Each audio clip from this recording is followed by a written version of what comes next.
Da, da, da, da. Dis-lui, wow, wow, wow, dis-lui, wow, wow, wow, dis-lui, n'importe quoi, du, dis-lui, wow, wow, wow, dis-lui, wow, wow, wow, dis-lui, n'importe quoi, da, da, da, da, dis-lui, fais ça pour moi, dis-lui, dis-lui qu'elle est belle et que je rêve d'elle souvent dans le soir d'été, dis-lui, dis-lui qu'elle me manque, dis-lui, dis-lui qu'elle est forte pour moi et qu'elle m'aide à supporter cette vie. Dis-lui, oh, oh, oh, dis-lui, oh, oh, dis-lui, n'importe quoi, da, da, da, da. Dis-lui, oh, dis-lui, oh, dis-lui, n'importe quoi, da, da, da, da.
Alors bonsoir, pour ce soir nous allons faire le 52e cours d'art dramatique avec la performance de l'acteur. Oui, la performance.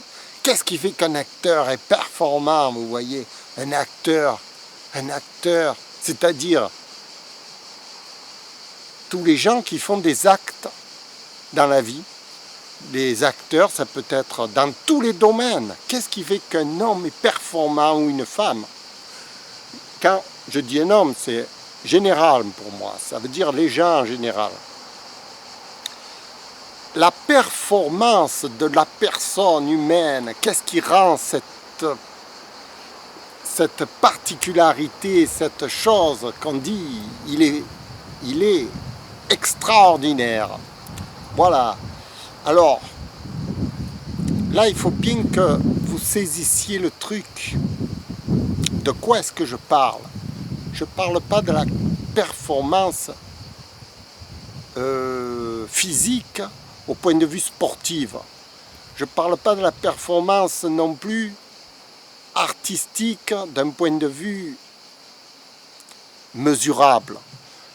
Je parle de la performance indéchiffrable, c'est-à-dire la performance de l'acte inconscient. Parce que, qu'on le veuille ou non, l'être humain est géré par l'inconscient. L'inconscient ou autre chose, peu importe le nom, hein. C'est pas, on s'entend sur l'inconscience et ils ont nommé ça l'inconscient, on pourrait nommer ça n'importe quoi, mais en fait pas par sa volonté. C'est-à-dire que les gestes que nous faisons, par exemple moi là, en ce moment je remue cette main, vous voyez, je réfléchis pas, je me dis pas, maintenant cette main elle doit être à tel endroit, elle doit être ici, elle doit être là, elle va revenir là, j'ai pas fait un plan. Elle bouge toute seule, vous voyez. C'est marrant, hein? Et bien ça, c'est un acte inconscient. Et quand je vous parle en ce moment, c'est pareil.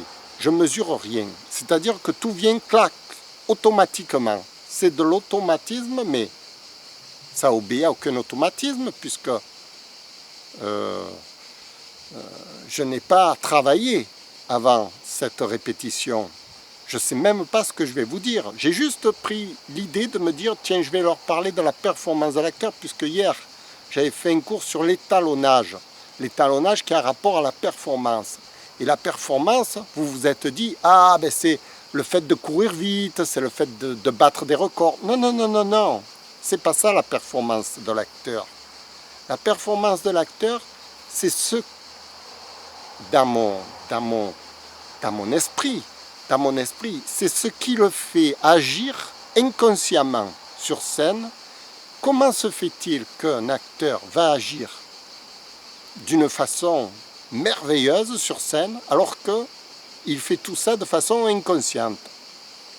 Si vous demandez à n'importe quel grand acteur, mais jamais il a prévu que dans la scène il allait dire telle réplique avec telle intonation, etc. C'est impossible. Il le dit naturellement. C'est ça qui est beau, c'est parce qu'il le dit naturellement, que ça sort comme ça. On ne sait pas d'où ça sort, ça vient direct, hop, de suite il le dit. Et ça, c'est la performance de l'acteur. Ce que j'appelle ça, moi, la performance. Non, je définis bien les choses, parce qu'on va croire que c'est un acteur qui est performant, c'est celui qui enfonce 10 clous à la minute, par exemple. C'est pas de ça dont je parle. C'est la manière de le faire. C'est-à-dire 10 clous à la minute, et puis il peut se rater le clou et se taper le doigt. Et ça, c'est l'acte inconscient. C'est de ça dont je parle. C'est l'acte inconscient. Je parle de ça parce que je vous ai dit, l'étalonnage se faisait sur une partie d'échecs. Mais j'étalonne pas le jeu conscient, j'étalonne le jeu inconscient.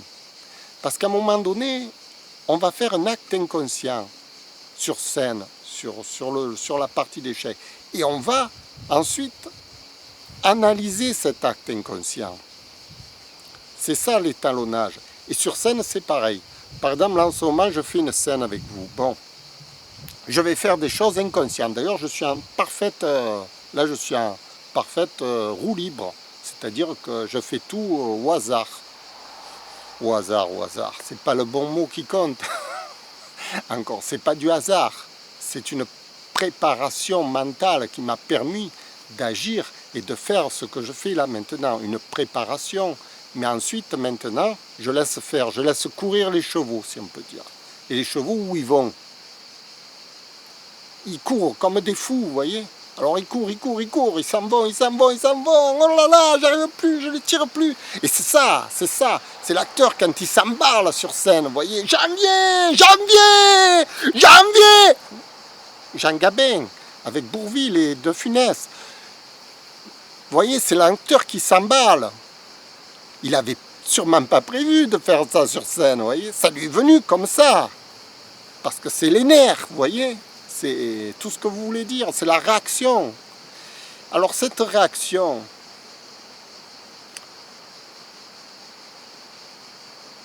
il faut apprendre à la comprendre, à comprendre à quoi elle obéit. Parce que cette réaction obéit quand même à quelque chose. Elle obéit à une préparation mentale, comme je vous disais avant. C'est-à-dire que Jean Gabin, pour jouer son personnage, il s'est préparé mentalement. Oui, c'est cette préparation mentale qui est essentielle. Alors, l'acteur novice pense, moi-même, hein, quand j'étais jeune, j'étais acteur novice, je me rappelle, je pensais qu'il fallait juste apprendre le texte, avoir une idée de la scène, penser que le personnage peut être comme ci, comme ça, à peu près une idée dans la tête de la scène, de ce qui se passe sur scène, bien l'intégrer, et ensuite, hop, la jouer, aussi simple que ça, en 2-3 semaines de préparation, et c'est bon, quoi. Voyez. Et justement, c'est là où les problèmes vont commencer. Parce que la préparation de la scène se situe pas au niveau conscient, mais au niveau inconscient.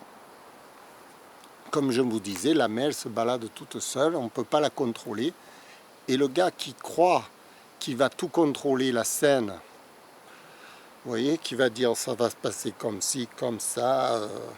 Alors celui-là, il a tout faux, mais tout faux, c'est le débutant du chez débutant, vous voyez. Une scène, ça ne se prépare pas comme ça. Alors, la préparation mentale, c'est ce qui va permettre donc à préparer notre inconscient. Alors, vous voyez un peu, ça va jusqu'à l'hypnose ericksonienne, ça va jusqu'à la méthode Coué, ça va... Alors, il y a tous les scientifiques qui réfléchissent à cette notion, comment on fait pour développer l'inconscient de façon à ce que notre inconscient soit au top au niveau de l'action. Alors il y a la préparation physique et mentale, tout ça quoi. Et ça demande un travail conséquent. Voilà. D'où l'importance d'étalonner, de comprendre si notre inconscient a évolué. Parce qu'on travaille sur une partie qu'on ne voit pas. C'est-à-dire, sur l'inconscient, on n'en est pas conscient, donc on travaille sur un aspect inconnu du cerveau. Ce que, par exemple, je fais en ce moment devant vous, ça va avoir un impact sur un aspect inconnu de mon cerveau. Tout ce qu'on fait dans la vie de tous les jours a un aspect inconnu sur notre cerveau. Cet aspect, comment le mesurer? On va le mesurer lorsqu'on va refaire une scène. Par exemple, lorsque j'en m'enregistre ici devant vous, je vais avoir un résultat et ça va avoir, ce résultat correspond à l'évolution de mon travail mental que j'ai eu précédemment. Les jours antérieurs qui ont suivi la scène, qui ont précédé la scène, etc. Tout ce que je fais, tout ce que je pense, a une incidence directe avec ce que je vais faire, ce que je fais maintenant devant vous. Et il faut apprendre à comprendre ce langage, le langage de l'inconscient. C'est-à-dire, non, pas apprendre le langage inconscient, je veux dire, comprendre comment gérer cet inconscient, la gestion de l'acte scénique en fait.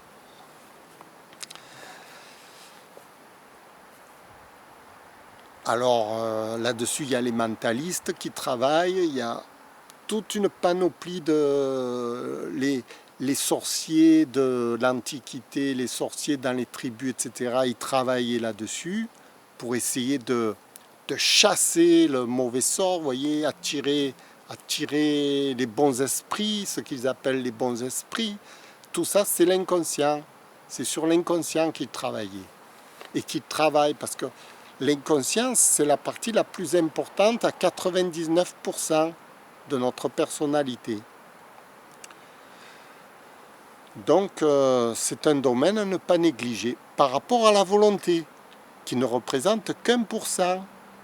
Quand, par exemple, en ce moment, je joue cette scène devant vous, ma volonté, elle n'existe pas, elle est noyée. Moi, je peux vouloir ce que je veux, c'est pas ma volonté qui commande. Jamais de la vie. C'est de quoi je me suis aperçu, justement, en jouant aux échecs. C'est-à-dire que, même avec la meilleure volonté du monde, votre inconscient va prendre le dessus sur votre volonté. et va vous faire réagir comme lui, il a été formaté. Et pour déprogrammer l'inconscient et retrouver un nouvel inconscient, c'est la transformation du personnage. C'est là-dessus que l'on doit travailler pour améliorer notre capacité à réagir dans la vie de tous les jours.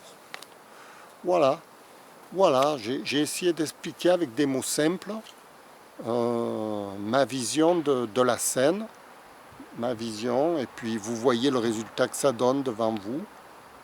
Voilà, c'est pour ça que j'aime bien faire quelques petites démonstrations comme ça, de petites phases un petit peu artistiques, vous voyez, c'est pas seulement un cours théorique, c'est aussi, j'exprime par des petites démonstrations, par des petits gags que j'introduis, c'est pour montrer la capacité de l'inconscient à réagir instantanément, parce qu'on a un inconscient fabuleux. Notre inconscient surpasse notre intelligence. L'intelligence est incapable de prévoir ce qui va se passer. Notre inconscient, lui, il sait. Vous voyez, c'est même dangereux. L'inconscient, c'est une machine infernale. C'est pour ça qu'il faut bien la contrôler, la diriger, et essayer d'avoir la main dessus, pour pas que nous soyons tirés par notre inconscient qui nous amène à faire toujours la même bêtise, toujours les mêmes erreurs, toujours les mêmes fautes, et qui nous ratatine, vous voyez, dans un délabrement psychologique terrible. Parce que quand on est géré par cet inconscient, vous voyez, c'est comme s'il y avait une personne au-dessus de nous qui nous commandait. C'était mon désespoir. À un moment donné, j'étais au bord du suicide parce que je n'arrivais pas à me défaire. On ne peut pas se défaire de l'inconscient. Je croyais que, justement, au départ, je voulais m'en défaire, vous voyez. Je voulais dire, non, c'est pas toi qui commande, c'est moi qui commande. Non, en fait, il ne faut pas s'en défaire. Il faut le modeler de façon à ce qu'il fasse ce que vous voulez qu'il fasse. Le transformer son inconscient pour que votre inconscient puisse vous amener à réagir comme vous voudriez réagir dans la vie de tous les jours. C'est les gens qui luttent dans tous les aspects, ils se heurtent toujours à un mur invisible, ils se demandent mais comment ça se fait que j'y arrive pas, je veux faire ça, j'y arrive pas. Voilà, parce que leur inconscient leur empêche de traverser le mur, quoi, de traverser. Ils ont beau avoir toute la volonté, ça marche pas. L'inconscient s'oppose. Et l'inconscient, il s'agit de le... Alors à un moment donné, je priais moi aussi. Je priais, mon Dieu, mon inconscient, en fait que... J'ai beau prier tant que j'ai voulu, l'inconscient ne m'a jamais obéi. Hein. Non, il n'obéit pas à la volonté, il obéit à d'autres critères. Ce sera le cas, je vous expliquerai à quoi l'inconscient obéit. Notamment, je vous dis un truc, au scénario dynamique de l'acteur. Le scénario dynamique. Alors ça, c'est une trouvaille. C'est ma trouvaille, enfin. Tout le monde l'a déjà trouvé avant moi. Hein, mais enfin, c'est comme ça que je l'explique. Dans mon petit manuel qui s'appelle « Comment devenir un acteur extraordinaire », justement, où j'explique comment j'amène le personnage à lui inventer un scénario dynamique afin qu'il obéisse à ce scénario dynamique et que son inconscient se transforme dans cette nouvelle forme et qu'il puisse évoluer, que le personnage puisse évoluer au niveau inconscient. Voilà. Et là, il faut des critères bien particuliers, il faut des étalonnages, comme je vous dis, il faut construire tout ça, sinon on ne peut pas savoir. C'est comme la lumière, mesurer la lumière, il faut des appareils, etc., pour savoir pourquoi la lumière elle change, etc. Ben là c'est pareil, il faut pouvoir mesurer l'inconscient en faisant un étalonnage qui est autre chose. Et ça c'est tout un travail de préparation. Ben écoutez, je vous remercie pour ce cours magnifique qui était la performance de l'acteur. Ta Ta ta da, ta ta da da da da da, ta da da da da da, ta ta da da da da da.